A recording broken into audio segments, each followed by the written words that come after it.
हमारे साथ इस वक्त Social Democratic Party of India SDPI के national vice president Mohammed Shafi साहब मौजूद हैं। ये पटना गांधी मैदान में वक्फ एक्ट के ख़िलाफ़ हुए सम्मेलन में शिरकत करने के लिए आए थे। मैं इनसे वक्फ एक्ट को लेकर के पटना में हुए प्रोग्राम को लेकर social Democratic Party of India के बारे में गुफ्तगू करने की कोशिश करूंगा। सबसे पहले शफ़ी साहब, इंसाफ टाइम्स में आपका मैं इस्तकबाल करता हूं। मुशफ़ी साहब, कल आपने इमारत शरिया बिहार के साथ झारखंड की तरफ से गांधी मैदान में जो सम्मेलन हुआ है वक्फ एक्ट के ख़िलाफ़, उसमें आपने शिरकत किया। इस प्रोग्राम को आप किस नज़र से ले रहे हैं? इसका क्या इम्पैक्ट आप देख रहे हैं इस आंदोलन पर और बिहार के अंदर इस मूवमेंट के मुस्तकबिल पर? हमारे शरिया का एक अब तो ये कह सकते हैं कि हिस्टोरिकल वैल्यू है, क्योंकि जो बुज़ुर्ग हैं और आज़ादी से लेके अब तक जो उनकी खिदमात रही हैं, और उस खिदमात के अंदर उन्होंने एक जस्ट इसको क्लोज डोर नहीं किया है। अक्सर आप सुनते होंगे उलमाओं के लिए बोला जाता है कि आपको तो सियासत से क्या लेना देना है, लेकिन एक सियासी बेदारी के साथ इमारत शरिया का बहुत अहम रोल होता है। और न सिर्फ बिहार, झारखंड, उड़ीसा, बंगाल, वेस्ट बंगाल, बल्कि पूरे इंडिया में इम्पैक्ट पड़ता है, मैं ऐसा मानता हूँ, क्योंकि आपको कहीं भी एक मिसाल देने के लिए एक गुंजाइश रहती है। तो वैसा एक रोल हमेशा इमारत शरिया ने निभाया है। और ख़ास तौर पर अभी जो लीडरशिप आई है, जो अमीर सैयद शाह फैसल रहमानी, जो अमीर शरीयत हैं, उनका एक दो तीन तरह से उनका देखा जा सकता है कि एक तो विजनरी है और यूथ को अट्रैक्ट करेंगे, क्योंकि अभी तक ज़्यादा बुज़ुर्ग लोग या ज़यीफ़ लोग, उसको ऐसा लगता था कि हमारे शरिया की ज़िम्मेदारी निभाई है। और दूसरा, एजुकेटेड हैं, तो आपको इस्लामी इल्म के साथ पूरा इंटरनेशनल नेशनल क्या इश्यूज़ हैं उन पर भी फोकस रखने वाले हैं। तो वो तमाम चीज़ को देखकर हमें लगता है कि इमारत शरिया का एक बहुत अहम रोल है। और कल एक कामयाब प्रोग्राम हुआ, ख़ास तौर पर जो इंडिया अलायंस है उसके, तो कांग्रेस और आरजेडी के जो अहम रुकन हैं वो लोग ज़्यादा से ज़्यादा थे। इवन की सीनियर लीडर्स भी, दिग्विजय सिंह साहब या सलमान खुर्शीद साहब वगैरह भी उसमें मौजूद थे। उसी में हमारी भी शिरकत रही।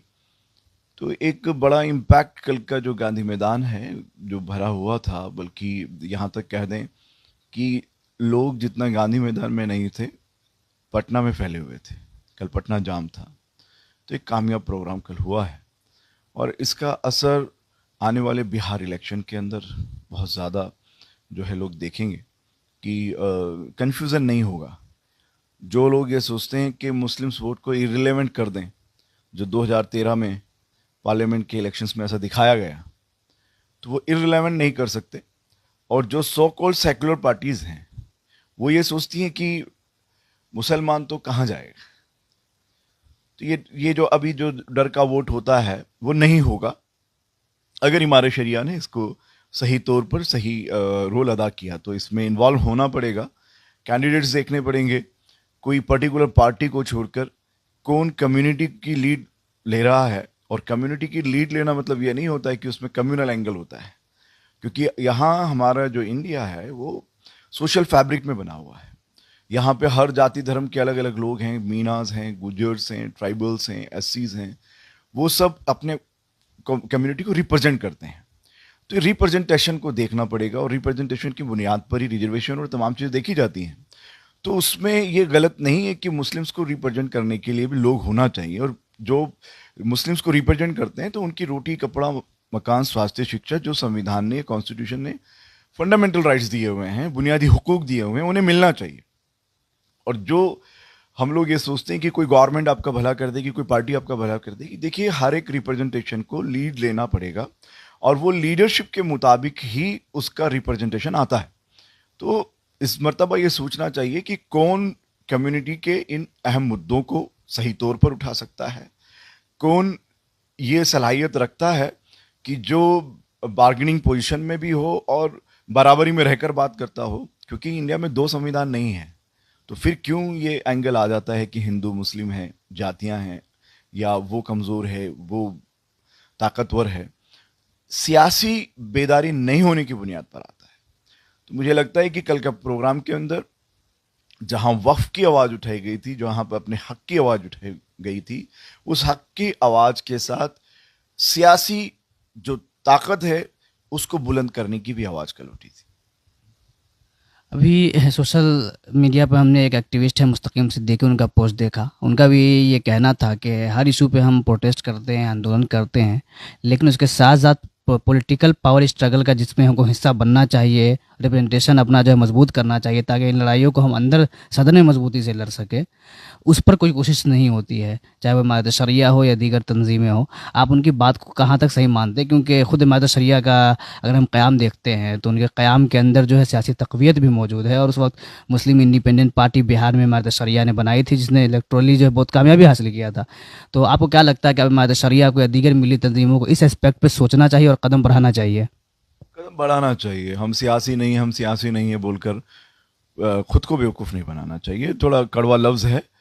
हम यहाँ सियासत ज़रूरी है, और सियासत में वही लोग आना चाहिए जिनको नज़रिया खिदमत है।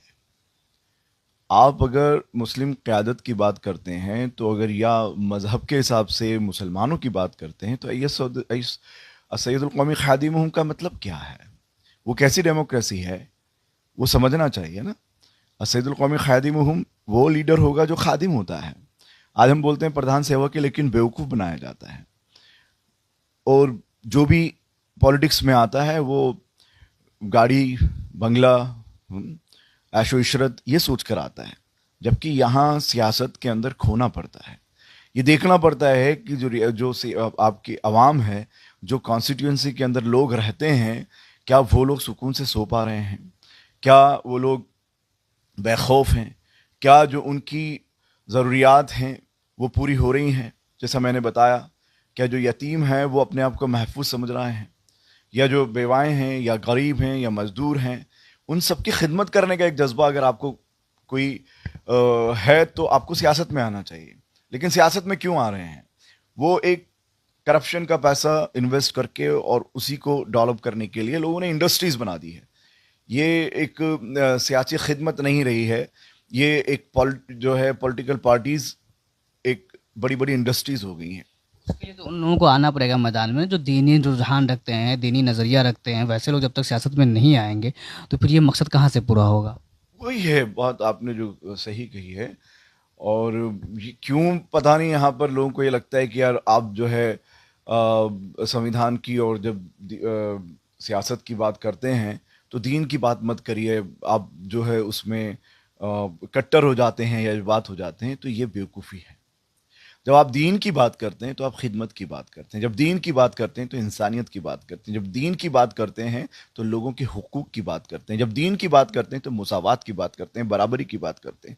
जब दीन की बात करते हैं तो ऊंच और नीच को आप तोड़ रहे होते हैं, सबको एक मान रहे होते हैं। जब आप दीन की बात करते हैं तो औरतों के हुकूक की बात कर रहे होते हैं। जब आप दीन की बात कर रहे होते हैं तो तमाम जो किसान हैं, ट्राइबल्स हैं, या जो भी दबे कुचले पसमानदा और जो पिछड़े लोग हैं, उन सब की बात कर रहे होते हैं। दीन को लोगों ने मजाक बना के छोड़ दिया है। दीन को ये रखा है कि हम लोग जिक्र कर लें और फला फला तस्बीह पढ़ लें, वो आपका अपना है स्पिरिचुअली। लेकिन आप दीन की बात करते हैं तो खिदमत खल्क है आपकी, जिसके लिए आपको पैदा किया है।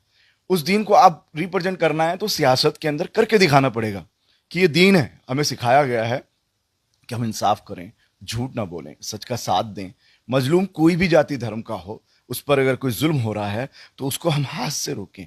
उसे ऐसा नहीं कि जुल्म को हम करने की परमिशन दें। उसमें आप कोई बरादरी, जाति, धर्म नहीं देख सकते। इंसान को उसके जो हुकूक हैं या उसको जो इंसाफ मिलना चाहिए उस पर मुबनी होता है ना। तो जो संविधान ने आपसे एक बात कही है, आपका दीन ने तो आपको राइट दिया हुआ है, और हमारा जो कॉन्स्टिट्यूशन है वो भी यही कहता है। आप पूरा 14 से 28 जितने भी आप उठाएंगे तो क्या बात करते हैं, आप यहाँ पर सब बराबर हैं। ये नहीं है कि एक ब्राह्मण है तो उसको जो है अलग फैसिलिटी मिलेगी और एक दलित है तो उसको अलग फैसिलिटी मिलेगी। यही तो बात कहता है। तो आप उस कॉन्सेप्ट को और बढ़ाना चाहिए। आपको यहाँ आज़ादी है, आपको अपनी बात कहने की आज़ादी है, गलत को गलत कहने की आज़ादी है। उस स्वतंत्रता को अगर आप खिलाफ हैं तो संविधान के भी खिलाफ ही है, समझिए। यहाँ पे जो लोग अगर ऐसा बोलते हैं, मैं मेरे जो राइट्स हैं उसको अगर मैं लेने के लिए तैयार नहीं हूं, मैं खुद ही अपने आप में सेकंड नंबर का शहरी बना बैठा हूं। मुझे बोलना चाहिए, मेरी अपनी वॉइस को राइज करना चाहिए। आपको यहाँ धर्म की आज़ादी है, 22 से 28 आप पूरा पढ़ लीजिए। मुझे पूरी जो फ्रीडम है मैं उसको भी हासिल नहीं कर रहा हूं। क्यों? क्योंकि हम अवेयर नहीं हैं, जागरूक नहीं हैं। वोट देना पॉलिटिक्स नहीं होती है, वोट लेना सियासत होती है। कि आप लोगों का जब वोट ले रहे होते हैं तो आप उनको उम्मीद दे रहे होते हैं, उनके लिए कुछ कमिटमेंट दे रहे होते हैं जो उनको लग रहा है कि ये फुलफिल कर पाएंगे, ये सही लोग हैं। कोई नहीं कर पा रहा है, इसलिए जो अच्छे लोग बनकर घूमते हैं या हमें इस दलदल से मतलब नहीं है, वो गुमराह लोग हैं। मैं आपसे कह रहा हूँ, सियासत में हमें अपने रुझान बढ़ाना पड़ेगा, हमें अवेयर होना पड़ेगा। अगर हम आज़ादी से पहले देखते हैं, एक तरफ मुस्लिम लीग की सियासत थी जो कि बंटवारे की सियासत कहीं ना कहीं कही जाती है, दूसरी तरफ कांग्रेस के मुस्लिम लीडर्स की सियासत थी। उस बीच हमने देखा कि इमारत शरिया के बानी अबुल मोहन सज्जाद साहब ने मुस्लिम इंडिपेंडेंट पार्टी के तहत एक नया नज़रिया दिया है, जिसमें जो है इस्लाम का जो सोशल जस्टिस का निज़ाम है, इस्लाम का जो नज़रिया है अदल इंसाफ का, और इकोनॉमिकली जो है लोगों को बराबरी में लाने का जो डिस्टेंस है उसको ख़त्म करने, उस नज़रिए के साथ यहाँ के दलित, पिछड़े और दीगर तमाम मजलूम प्रताड़ित तबकों को साथ लेकर के पॉलिटिक्स करने का उनका एक नज़रिया सामने आया और वो सक्सेस हुआ। लेकिन आज़ादी के बाद फिर हम देखते हैं कि चाहे मुस्लिम लीग को हमने देखा कि वो केरला तक महदूद हो गई, मजलिस इत्तेहादुल मुस्लिमीन भी हैदराबाद तक ही महदूद रही। उस बीच में एक बार सलाहुद्दीन ओवैसी साहब ने कोशिश किया, फिर वापस चले गए। अब असदुद्दीन ओवैसी साहब पूरे मुल्क में दोबारा कोशिश कर रहे हैं। मुस्लिम मजलिस का एक दौर आया यूपी में, एक उनकी मजबूत सियासत रही, फिर वो भी ख़त्म हो गए। आखिर क्या वजह है कि मुस्लिम पॉलिटिक्स जो है बार बार उठती रही और ख़त्म होती रही, जबकि मुस्लिम मजलिस हम देखें तो वो समाजवाद की राजनीति कर रहे थे, इसके बावजूद वो ख़त्म हो गए। ये का नाकामियों का क्या रीज़न रहा इन तमाम के? देखिए, मुस्लिम मजलिस को अब छोड़ दिया जाए तो बाकी लोग आइडियोलॉजिकल प्लेटफॉर्म में मेरी नज़र में वीक हैं। जो डॉक्टर फरीदी हैं उनके बारे में मैं ये कह सकता हूँ कि, और जो बीएसपी ने जो कॉन्सेप्ट या काशीराम जी ने जो कॉन्सेप्ट सेट किया, और आपको ध्यान होगा सबसे पहले अगर परियार साहब को यहाँ लेकर आए, जो उनको ठीक है उनके अपने विचार होते हैं, लेकिन उन्होंने यहाँ उनको रिप्रेजेंट किया नॉर्थ के अंदर, या अपनी बात को कहने का, या उन्होंने जो एमएलएज वगैरह जीते हैं वो एक था, उनको तो क्रश किया गया, कॉन्स्पिरेसी के साथ उसे डैमेज किया है, मैं उनका ही मानता हूँ। बाकी का क्या है कि वो लोग खुद महदूद हो गए।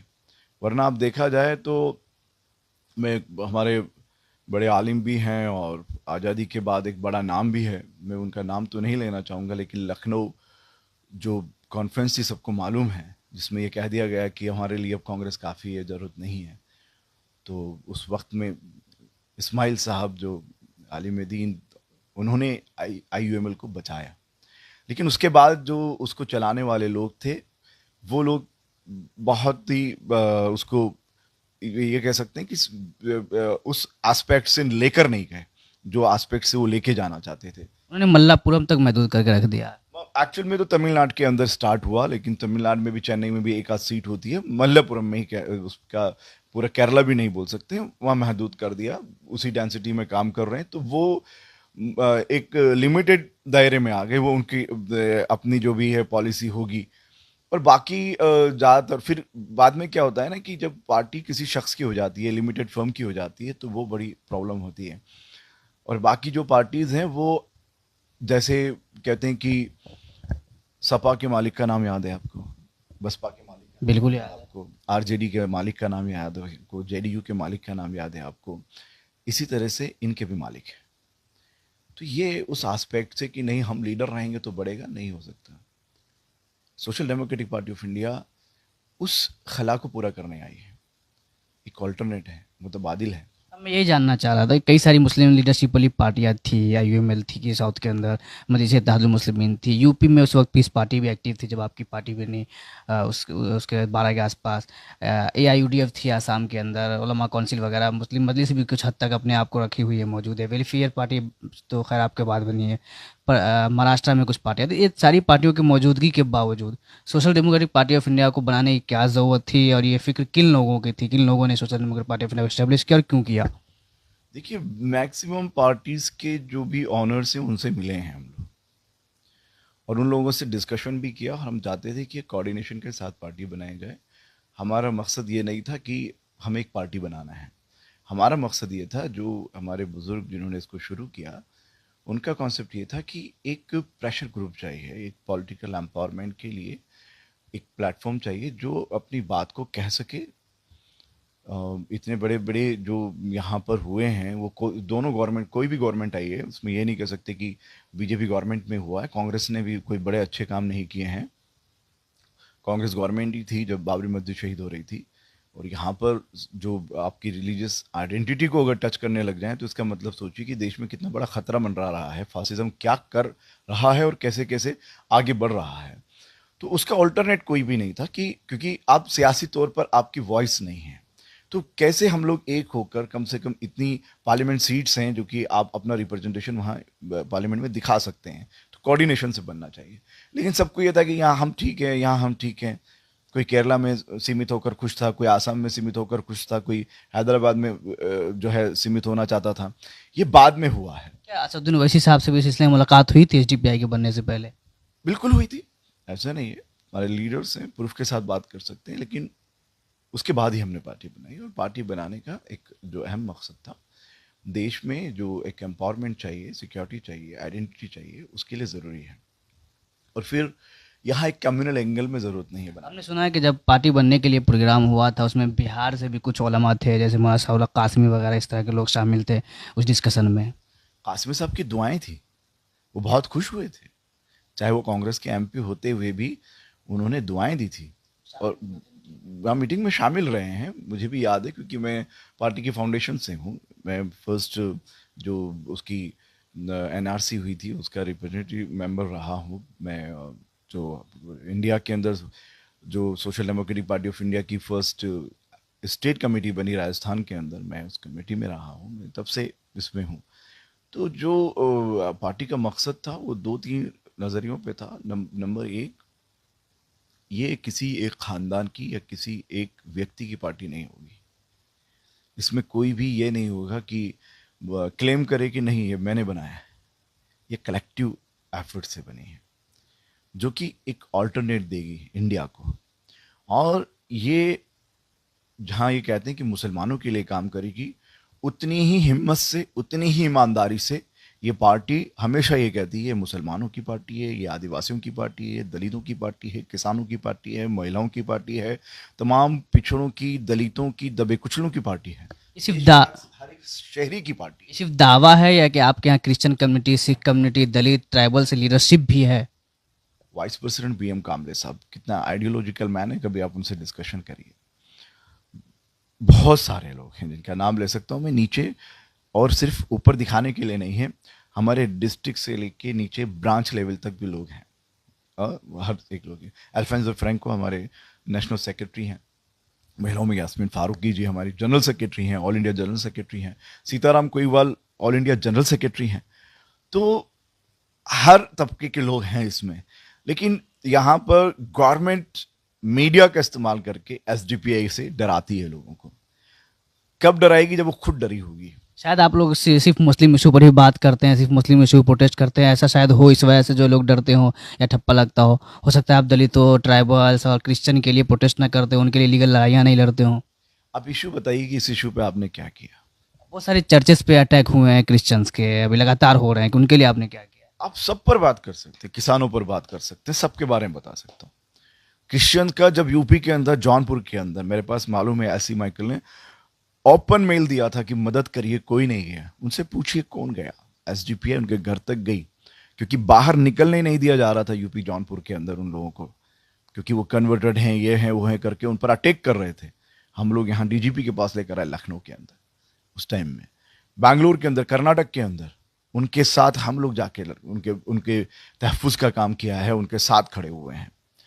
हम सिख बरादरी के साथ खड़े हुए हैं। किसानों की लड़ाई में हम लोग भी वहाँ पर जो प्रोटेस्ट हो रहा था, या किसानों के लिए हमने अलग अलग कैंपेन चलाई है, ऑल इंडिया कैंपेन चलाई है। आप अभी भी यूट्यूब पे जाकर चेक करिएगा। जो इंडिया के एक मशहूर रिलीजियस लीडर ही नहीं, सेक्युलर एक फेस भी थे, सोशलिस्ट भी थे,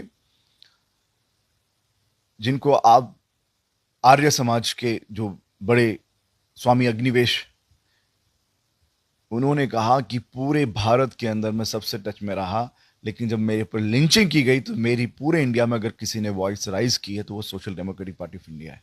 उनके लिए प्रोग्राम किए हैं, बिरला ऑडिटोरियम के अंदर प्रोग्राम किए हैं, दिल्ली के अंदर कॉन्स्टिट्यूशन क्लब के लिए प्रोग्राम किए हैं, पूरे इंडिया में प्रोटेस्ट किए हैं। स्वामी अग्निवेश आज भी उनका बयान आप उसमें सुन सकते हैं।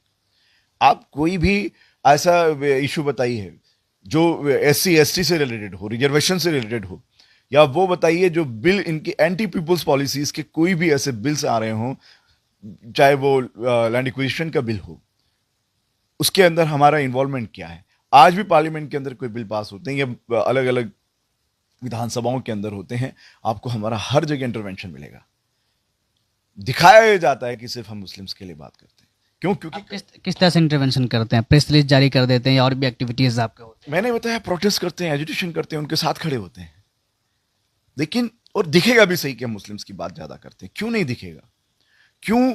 क्योंकि हमेशा कहते आए हैं इस बात को कि कोई भी अक्लमंद आदमी को यह समझ में आता है कि ये 4 सड़कें हैं,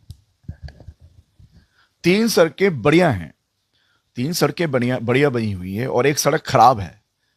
तो कोई आदमी जाकर खराब सड़क को सही करने की बात करेगा या सही सड़क को सही करने की बात करेगा? तो जो सड़क को खराब कर दिया गया है, आरएसएस ने एक बड़ा प्रोपेगेंडा मुसलमानों के खिलाफ बना दिया गया है, इस्लामोफोबिया फैला दिया गया है। इंडिया में वी आर इंडियन। जब हम अदर कंट्रीज में जाते हैं, हज पे जाते हैं, आपको हिंदी कह के बुलाया जाता है, इंडियन कह के बुलाया जाता है। और जब यहां इंडिया में आते हैं तो मुसलमान के आतंकवादी कह के बुलाएंगे। ये कैसे हो सकता है? तो आपको कहना पड़ेगा कौन आतंकवादी है। यह नहीं मैं आतंकवादी नहीं हूं, नहीं, इन्होंने इतने ब्लास्ट किए हैं। आरएसएस का आपको काला चिट्ठा खोलना पड़ेगा, और जब आप काला चिट्ठा खोलेंगे तो गवर्नमेंट क्या आपको आसानी से रहने देगी? इसीलिए शायद आपके नेशनल प्रेसिडेंट को अरेस्ट भी किया गया। नेशनल प्रेसिडेंट को अरेस्ट किया कि अब वो कौन सा इशू था? वक्फ पर सबसे पहली पूरे इंडिया में वॉइस राइज की गई। एक ही दिन में जो 2 सावरकर रूपी लोग हैं, उनके खिलाफ एक मुहिम चलाई गई। एक ही दिन में जहां पे बिहार के अंदर हमारा हजारों की तादाद में लोग प्रोटेस्ट किए, उसी रात में आंध्रा के अंदर प्रोटेस्ट हुआ। क्योंकि ये दोनों लोगों ने क्या किया है, उसमें खास तौर पर जो नीतीश कुमार जी हैं, मैं उनको इंडिया का सावरकर के अलावा कुछ नहीं मानता। जिस तरह से सावरकर का रोल आपको मालूम है, उनकी चिट्ठियां सब ओपन हैं, सर्च कर लीजिए, मिल जाएगी उनके हाल क्या थे। अंग्रेजों से तनख्वाह लेकर अंग्रेजों के लिए काम किया है, इंडिया के लिए काम नहीं किया, लोगों को बेवकूफ बनाने का काम किया है। इसी तरह से नीतीश जी ने क्या किया है, हमेशा मुसलमानों का वोट लेने के लिए चैंपियन बनकर घूमे हैं, सेकुलरिज्म का मखोटा उगड़कर, कब बीजेपी का साथ नहीं दिया। और अब तो हद हो गई, जिन मुसलमानों ने उनको यहां तक पहुंचाया, उनके खिलाफ क्या किया है उन्होंने? फिर जाकर बीजेपी के गोद में बैठे हैं। ना सिर्फ बैठे हैं, वक्फ के खिलाफ उन्होंने बोला था कि जो ये बिल पास हो जाएगा, नहीं होगा, इसमें कुछ तरमीमात हमारी तरफ से होंगी। क्या तरमीमात करवाई है उन्होंने? समझना पड़ेगा कि कौन लोग आपको चीट कर रहा है, आपको अवेयर होना पड़ेगा। देश की जो सियासत है, वो सियासत तमाम शहरियों को उसका हक है। अगर ये कहकर कि नहीं हमें इसमें आगे नहीं बढ़ने दिया जाता, मैं उसको देशद्रोही बोलूंगा। मैंने मेहनत नहीं की है, मुझे ये रोक रहा है, रोकेगा भाई। आप क्या चाह रहे हैं कि आपको कोई भी थाली में परोस देगा, ऐसे ही प्लेट में लाके देगा? नहीं दी है, सत्ता में आइए आप। दोषी कम्युनिटीज भी एम्पावर हुई, उनको भी कुर्बानियां देनी पड़ी, चाहे समाजवादी राजनीति अगर आई, उससे पहले एक बड़ा आंदोलन और कुर्बानियां रही है। दलित पॉलिटिक्स में लोग कुर्बानियां दिए, तब जाकर दलितों की पॉलिटिक्स स्टेब्लिश है। फिर मुसलमान चाहता है कि बगैर कुर्बानी दिए हुए स्टेब्लिश हो जाए, ये कैसे मुमकिन? करेक्ट, आपने बात कह दी है। यही है हमारा कि आपने मेहनत नहीं की है और आप कहने कि हमें वंचित किया गया है, हमें, अरे वो उनका कोई भी दुश्मन आपको रोकने की कोशिश करेगा, और जो दुश्मन है वो देश का दुश्मन है, संविधान का दुश्मन है। आप भी वही काम कर रहे हैं। क्यों? क्योंकि आप अपने हक अधिकार की लड़ाई नहीं लड़ रहे हैं। आपके पड़ोस से किसी बच्चे को उठा लिया जाता है, आपके पड़ोस में बुलडोज कर दिया जाता है। क्या करते हैं आप? सोशल मीडिया पे पोस्ट करते हैं। वो आग आप तक आएगी। जब मुस्लिम पॉलिटिक्स की बात है, आपने कहा कि स्ट्रगल नहीं करते, मेहनत नहीं करते। मुस्लिम पार्टियों के बारे में, मुस्लिम पार्टी तो हम नहीं कहेंगे, मुस्लिम लीडरशिप वाली पार्टियों के बारे में कहा जाता है कि वो ज़मीन पे काम नहीं करते हैं, उनका संगठन नहीं हुआ करता है, संगठन पे वो काम नहीं करते, सिर्फ चुनाव लड़ने हर जगह पहुंच जाया करते हैं। क्या social Democratic Party of India भी यही करती है कि इलेक्शन का वक्त आया और पहुँच गए हम चुनाव लड़ने, हम मुसलमानों की रिप्रेजेंटेशन की बात किया, वोट लिया, फिर 5 साल गायब हो गए? तो हमसे तो दूसरी शिकायत होती है हमसे शिकायत ये होती है कि आप 5 साल काम करते हैं, आपका कैडर होता है, फिर आप जो है पार्लियामेंट के अंदर या असेंबलीज के अंदर आप लोगों को क्लियर जो है देते हैं आगे बढ़ने के लिए, आप लोग क्यों नहीं आते हैं? हमारा कैडर, हमारा सिस्टम पूरे इंडिया में है, हम पूरे इंडिया में वर्क कर रहे हैं और हम पूरे 5 साल काम करते हैं। अब आपको रिप्रेजेंटेशन मिलेगा, मेहनत हो गई है, अब काम होगा, ये हमारा कहना है। खैर अभी तक आपको इलेक्ट्रॉली कुछ रिजल्ट मिला या नहीं मिला, एक सवाल ये है। दूसरा ये है कि क्या आप भी दीगर पार्टियों के साथ अनटचेबल हैं, या आपके साथ दीगर पार्टियां जो है अलायंस करती रही हैं, बहुत सारी पार्टियां अलग अलग स्टेट्स में, किन पार्टियों ने अब तक अलायंस किया है आपसे? देखिए, एक तो लोकल जितना भी पंचायत कॉरपोरेशन इलेक्शंस में पूरे इंडिया में आपको हमारे कैंडिडेट्स मिलेंगे, वो यूपी हो, राजस्थान हो, बिहार हो, आंध्रा हो, तेलंगाना हो, महाराष्ट्र हो, हर जगह आपको मिलेगा। और ये है हमारे कैडर्स की पहचान कि लोकल बॉडीज में हमको हर जगह जो है, इवन कि हमारा वाइस चेयरमैन बना है, सरपंच बने हैं, राजस्थान के अंदर बने हैं, इंडिया की फर्स्ट रिकॉल पोलिंग थी, वहाँ का भी वाइस चेयरमैन हमारा है। मांगरोल के अंदर, बारह के अंदर 5-5 काउंसलर्स, हर इंडिया के हर शहर के अंदर, मतलब ज़्यादातर शहरों के अंदर लोकल बॉडीज़ में या हम लोग पंचायत में आ रहे हैं। एक ये अनटचेबल नहीं बोल सकते, हमारे साथ बसपा अलायंस में रही है। बिहार के अंदर लास्ट इलेक्शन में पप्पू यादव, जाप और चंद्रशेखर यादव और प्रकाश जी, हम सब ने मिलकर यहाँ इलेक्शन लड़ा है असेंबली का। वो अलग बात है कि हमें वोट तो बहुत मिला है, लेकिन एक असेंबली और पार्लियामेंट के अंदर कामयाबी नहीं मिली है। तो मैं शायद कि AIDMK का अलायंस भी तमिलनाडु में हुआ था, उसका समाजवादी पार्टी और वगैरह ने भी आपसे अलायंस, शायद साउथ में LJP वगैरह ने भी साउथ में अलायंस किया है। बंगाल में शायद जदयू से आपका अलायंस है गना फ्रंट वगैरह के तहत। देखिए, BSP हमारे साथ कर्नाटक के अंदर रही, कल में सपा भी हमारे साथ में रही, इधर AIDMK जो है, हम लोग वो जो डिंडिगल सीट है, MGR की सीट है, 2.5 लाख वोट से ज़्यादा जो है, हमारा कैंडिडेट खुद मुबारक जो वहाँ के स्टेट प्रेसिडेंट थे। हर जगह हमको रिस्पांस मिल रहा है, नहीं मिल रहा है नहीं बोल सकते, क्योंकि और हम पॉजिटिव हैं। मैं ये सारी बात करने के पीछे भी एक नेगेटिविटी के लिए बात नहीं कर रहा हूँ, मैं एक अवेयरनेस के लिए बात कर रहा हूँ, या मैं किसी को कमेंट्स करके या उनको उन्होंने ऐसा नहीं किया बोलकर बोलना मकसद नहीं है। हमारा कहना ये है कि एक रिव्यू की तरह उसको देखिए, एक एहतसाब की तरह से उसको देखिए। हम लोग ये लड़ाई मिलकर लड़ना चाहते हैं, और लड़ाई का मतलब ये नहीं होता है कि हम किसी को ख़त्म करना चाहते हैं। लड़ाई का मतलब ये होता है कि हम हक अधिकार की बात करना चाहते हैं। जो लोग हैं उनको भी उनके अधिकार मिलना चाहिए, और आपको भी अपने अधिकार मिलना चाहिए, सबको सबके अधिकार मिलना चाहिए। यहाँ पर जिसकी जितनी संख्या भारी, उसकी उतनी हिस्सेदारी पर काम होना चाहिए। किसी के हक को छीनने की बात नहीं है हमारी। आखिरी सवाल ये है कि बिहार इलेक्शन भी सर पर है, विधानसभा इलेक्शन होना है, चंद हफ्ते बचे हैं कह लीजिए। सारी पार्टियां तकरीबन जो है तैयारियों में जुट गई, इलेक्शन कमीशन भी अपनी तैयारी में शायद जल्दी ही डेट का ऐलान करे। Social Democratic Party of India की क्या तैयारी है बिहार में, और क्या इरादा है आप लोगों का? देखिए, जल्दी स्टेट कमेटी, इससे पहले स्टेट प्रेसिडेंट ने अपना एक प्रेस नोट भी जारी किया है, और अभी हाल ही के अंदर जो ऑल इंडिया जनरल सेक्रेटरी हैं इलियास साहब, वो भी बीच बीच में काफ़ी आके यहाँ पर स्टेट कमेटीज़ का, डिस्ट्रिक्ट्स का पूरा रिव्यू कर रहे हैं, अलग अलग असेंबलीज़ के रिव्यू कर रहे हैं, कौन कौन सी कॉन्स्टिट्यूंसीज़ पे हम लोग अपना रिप्रेजेंटेशन दे सकते हैं और जीत सकते हैं, वो सारा आकलन चल रहा है। और जल्दी ही हम लोग बिहार के अंदर एक प्रेस कॉन्फ्रेंस करके उसको अनाउंस भी करने वाले हैं। बहुत शुक्रिया। ये थे मोहम्मद शफ़ी साहब, social Democratic Party of India के नेशनल वाइस प्रेसिडेंट। इन्होंने वक्फ से लेकर के मौजूदा अमीर शरीयत उड़ीसा, बिहार के साथ झारखंड के बारे में भी इन्होंने अपनी बात रखी, और उसके साथ मुस्लिम सियासत को लेकर, मुस्लिम लीडरशिप वाली पॉलिटिक्स को लेकर के इन्होंने तफसील से बात रखी। Social Democratic Party of India किस तरह से काम करती है वो इन्होंने बताया। देखते हैं आने वाले दिनों में बिहार असेंबली इलेक्शन में किस तरह से रिजल्ट देने में ये पार्टी कामयाब होती है। बहुत शुक्रिया। कैमरा पर्सन महताब आलम के साथ मैं सैफुर रहमान।